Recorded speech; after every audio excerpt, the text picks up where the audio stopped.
Bonjour à tous. Moi, je vais vous présenter le projet Quotidies, conditions de travail des immigrés et descendants d'immigrés et santé. Peut-être commencer par dire que c'est un projet évidemment collectif et très pluridisciplinaire. Vous voyez l'éventail des disciplines qui participent et des personnes qui participent à ce projet. Et donc, voilà, ce projet porte tout particulièrement sur les risques psychosociaux au travail des immigrés et des descendants d'immigrés. Donc, je vais peut-être commencer par définir ce terme qui est un peu intriguant. Donc, les risques psychosociaux au travail, ce sont tous les risques, en fait, pour la santé mentale et physique, qui sont engendrés par les conditions d'emploi, d'une part, et les facteurs organisationnels et relationnels au travail. Et donc ça recouvre à la fois des questions d'intensité du travail, de conflits au travail, de rapports sociaux au travail. Et c'est vraiment une problématique de santé publique émergente, puisqu'on sait maintenant que ces risques sont en lien avec la santé mentale et la santé physique. Donc je vous ai mis quelques références. Il y a maintenant des revues systématiques sur le lien entre ces risques psychosociaux et la santé mentale, que ce soit du stress, de l'anxiété ou des symptômes dépressifs. Alors pourquoi poser cette question des risques psychosociaux parmi les immigrés et descendants d'immigrés en particulier ? Juste pour rappeler que dans cette présentation et dans le projet, les immigrés sont définis comme des personnes, au sens où l'entend l'INSEE, des personnes qui sont nées à l'étranger et de nationalité étrangère à la naissance, quelle que soit leur nationalité ou leur statut aujourd'hui. Et les descendants d'immigrés sont ici des personnes qui ont au moins un parent immigré. Donc pourquoi parler de cette question en gros de la santé au travail parmi les immigrés et les descendants ? La première raison, ce serait un peu de faire l'hypothèse qu'il pourrait y avoir un effet de structure, c'est-à-dire que les immigrés, descendants d'immigrés, j'ai pas remis ici tous les chiffres, mais sont plus représentés à la fois dans certains secteurs d'emploi et dans certains dans certains emplois précaires. Donc plus représentés, par exemple dans l'hôtellerie, la restauration, le ménage, des secteurs dont on sait que les conditions de travail sont assez dégradées. Donc tout simplement parce qu'ils sont plus nombreux dans ces secteurs-là et dans ces emplois, leur santé au travail pourrait être plus mauvaise. Mais aussi, il pourrait y avoir des mécanismes spécifiques d'exposition à des risques psychosociaux.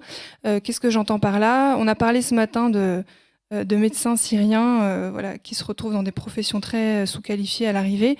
C'est un peu cette idée-là, c'est assez intuitif. Donc le déclassement professionnel, c'est occuper une profession pour laquelle on est surqualifié et on se dit que ça peut avoir un impact sur la santé mentale des personnes, même si c'est pas si simple. On va en reparler.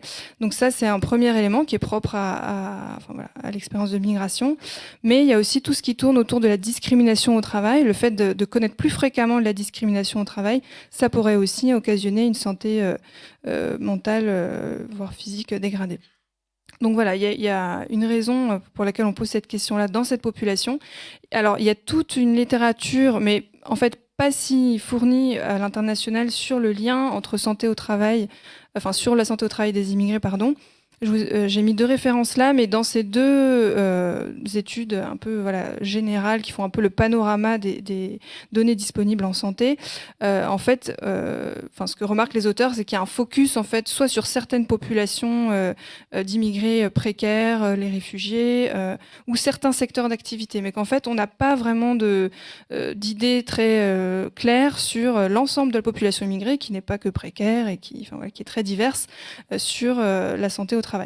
En France, j'ai trouvé quelques études dont je vous ai mis les références ici, qui s'appuient notamment sur l'enquête dont je vais parler juste après. Une étude qui parle du fait que pour les salariés immigrés, il y a plus de contraintes physiques que la population native et moins d'autonomie. Et on a aussi trouvé des études, mais qui sont plus vraiment dans certains groupes professionnels. Donc il y a des études très poussées quantitatives et qualitatives sur les métiers du nettoyage, les aides à domicile. Mais en fait, l'objectif du projet, c'était aussi d'avoir un peu un moment pour décrire en général, en France, quelles sont les conditions de travail, les risques psychosociaux et la santé mentale parmi les immigrés et les descendants, en comparaison avec la population majoritaire. Avec aussi cette idée derrière que cette santé au travail, elle peut impacter fortement la santé en général des immigrés, mais que c'est un objet qui est peu interrogé. Et donc le deuxième objectif, c'est ce que j'ai un peu dit en introduction, c'est se donner les moyens d'analyser certains mécanismes spécifiques, tels que le déclassement professionnel et la discrimination au travail. Et vraiment, en troisième, qui est un peu lié aux deux précédents, mais c'est vraiment d'essayer d'entrer dans la causalité, savoir en gros quelle est la contribution des conditions de travail et des risques psychosociaux dans la santé mentale des personnes concernées. Alors ce projet, il s'appuie sur différentes sources de données. Je dirais pour l'instant la principale source de données qu'on a mobilisée, c'est une enquête de la DARES qui s'appelle Conditions de travail, risques psychosociaux 2016. Donc c'est une enquête quantitative qui est menée par le ministère du Travail, qui est menée tous les 3 ans et qui a un volet plus approfondi sur les risques psychosociaux une fois sur 2. Donc en face à face, au domicile des enquêtés, qui a collecté des informations en 2016 sur plus de 24 000 personnes et en fait qui a l'intérêt d'être représentatif des personnes, des 25 millions d'actifs occupés en France. Et qui du coup pose des questions assez détaillées sur l'emploi, le travail, les conditions de travail, etc. Donc c'est une enquête qui est disponible sur le réseau Quetelet et qui a l'avantage de renseigner le pays de naissance de l'enquêté et le pays de naissance de ses parents, ce qui permet d'étudier la population qui nous intéresse. Je vais en dire quelques mots, mais très peu. Mais dans un prolongement possible de ce projet, il y a aussi l'idée d'aller regarder l'enquête Trajectoire et Origine 2, puisque tout ce qui est autour de la discrimination est bien mieux documenté dans cette enquête-là. Mais j'y reviendrai. Et on a aussi mis en place une enquête, un volet qualitatif, justement pour, sur cette question du déclassement professionnel, appréhender quel était, au-delà de le quantifier et de l'étudier de manière quantitative, étudier quel était le vécu du déclassement professionnel. Est-ce que déjà les personnes le vivent comme tel ou pas? Est-ce que c'est forcément vécu de manière négative par les individus? Donc voilà, ça c'est l'ensemble des sources de données du projet. Et je vais vous présenter peut-être 3 grands résultats, alors de manière un petit peu rapide, mais voilà, je suis disponible après. Et on est plusieurs du projet pour répondre aux questions aussi. Donc le premier grand résultat, je vous ai dit, c'était vraiment un enjeu de description, c'est-à-dire quel est le paysage des risques psychosociaux dans cette population. Et donc là, on a mobilisé un indicateur qui est très commun dans les études sur les risques psychosociaux au travail, qui s'appelle le job strain, qui est en fait une combinaison du fait d'avoir énormément de demandes et d'exigences au travail, d'une part, et très peu de latitude pour y répondre, d'autre part. Donc c'est un peu un des indicateurs classiques du risque psychosocial au travail. Et donc vous voyez, je pense très visuellement, que déjà ça se répartit pas du tout de la même manière selon le pays de naissance et le statut migratoire des personnes. Donc on a des pourcentages autour de 30% dans la population majoritaire, mais vous voyez que déjà parmi la seconde génération d'Afrique, c'est un peu plus élevé. La seconde génération autres pays, donc ni Europe ni Afrique, c'est encore plus élevé. Et chez les immigrés d'Afrique et d'autres pays également. Vous voyez aussi qu'il y a des différences selon le genre. En fait, dans la plupart des groupes, on a toujours un surrisque chez les femmes, mais ce n'est pas le cas parmi les immigrés qui viennent d'Afrique. Donc déjà, vraiment en mettant à plat, là on ne prend pas en compte le type d'emploi ou l'âge, etc. Mais en mettant à plat au niveau populationnel, on voit que certains groupes d'immigrés et certains groupes de descendants d'immigrés sont bien plus exposés à la tension au travail, pour traduire ou mal traduire le job strain. Et en fait, quand on fait cette analyse de manière du coup quantitative, en ajustant sur l'emploi des personnes, etc., à quoi on s'attend? En gros, on s'attend à ce qu'évidemment la profession qu'occupent les personnes explique une grande partie de ces différences. Et donc, on va voir si, une fois prises en compte ces caractéristiques, il reste des effets propres. Donc là, ça a l'air très compliqué, mais en fait, c'est très simple. À gauche, vous avez les résultats de l'analyse multivariée sur le job strain. Et à droite, je vous ai mis l'isostrain, qui est en fait la même chose, mais avec en plus de l'isolement social. Donc qui est en fait un marqueur encore plus sévère, on va dire, de risque psychosocial au travail. Et donc en gros, tout ce qui est sur la ligne du 1, ça veut dire qu'il n'y a pas d'effet, et tous les facteurs qui se déportent vers la droite, on va dire, ça veut dire qu'il y a un effet propre de cette variable qui est indépendamment des autres variables. Donc ce que vous voyez en fait dans la partie gauche du job strain, c'est ce que vous avez en bas. La profession explique en grande partie les décalages et la probabilité de connaître la tension au travail. Donc ça, c'est une première chose, et donc c'est attendu. Mais en revanche, ce qu'on voit, j'espère que vous voyez, mais c'est que le fait d'être une femme, donc c'est l'incidence ratio qui est à 1,35, et le fait d'être immigré d'Afrique, même si c'est en limite de significativité, on a plus de probabilité d'avoir de la tension au travail, une fois qu'on a pris en compte l'âge, le sexe, voilà, la profession et puis tous les facteurs que je vous ai mis en bas à droite, donc le secteur public-privé, le type de contrat, etc. etc. Donc une prévalence plus importante et on retrouve en fait ces résultats pour l'isostrain. Alors cette fois-ci, donc les femmes sont toujours plus exposées. Cette fois-ci, quand on prend en compte la profession et l'ensemble des conditions de travail, les immigrés ne sont pas plus exposés, mais les descendants, le reste, les descendants Afrique.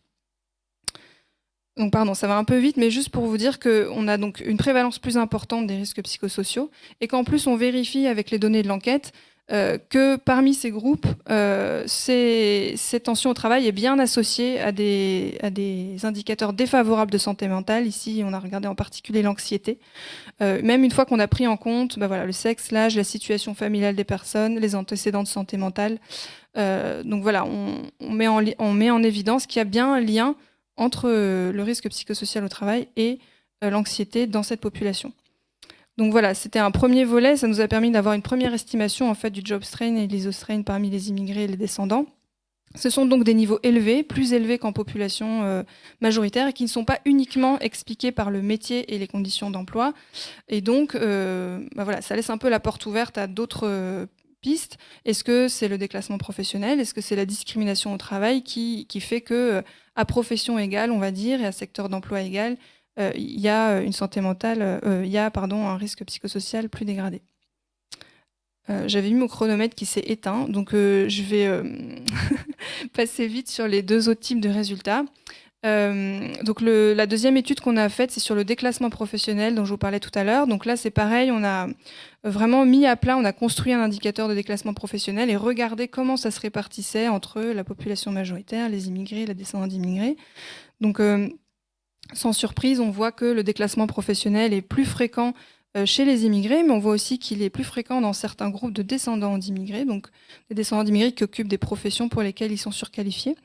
Et l'enquête, elle a ça d'intéressant, qu'elle permet d'aller vraiment dans le concret, c'est-à-dire de voir les métiers qu'occupent les personnes, leurs conditions de travail, etc. Et donc, il y a une surreprésentation des immigrés parmi des employés de commerce, le gardiennage, les métiers des soins, les métiers du ménage, les ouvriers.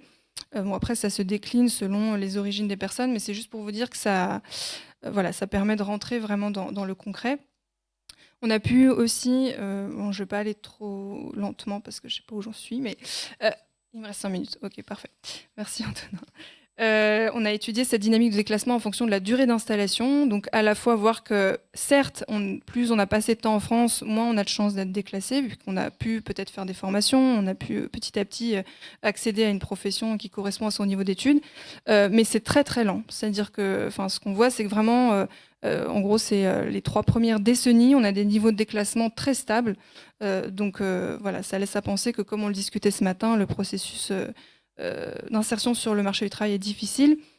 Et bon, je vais vraiment parler du volet qualitatif en télégraphique, ce qui est quand même pas lui rendre vraiment justice, mais juste pour dire qu'il y a eu un travail remarquable d'Élise Auriol, qui était masterante dans le projet, et qui a vraiment étudié à la fois ces trajectoires d'insertion professionnelle et la galère administrative qui va avec ces trajectoires, et qu'elle a vraiment montré que le vécu du déclassement, en fait, il est d'une part extrêmement hétérogène, c'est-à-dire qu'il peut être vécu effectivement de manière très difficile et négative, mais aussi positive, parce que notamment même avec des métiers très précaires et très sous-qualifiés, on a un salaire qui permet de faire vivre sa famille au pays, par exemple.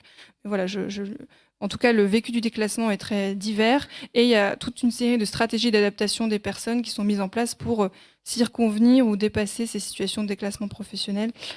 Donc on est en train de finir ce travail-là. Et juste pour finir, pour dire que, en fait, au moment où on a lancé le projet, donc en février 2020, une très bonne date pour commencer un projet collectif et pluridisciplinaire, on s'est dit, en fait, il y a toutes ces données qui sortent sur le fait que les immigrés ont été plus touchés par le Covid-19. Donc un peu dans l'ordre chronologique, on a eu les données de l'Angleterre d'abord, puis les données de mortalité de l'INSEE, puis de séroprévalence en France.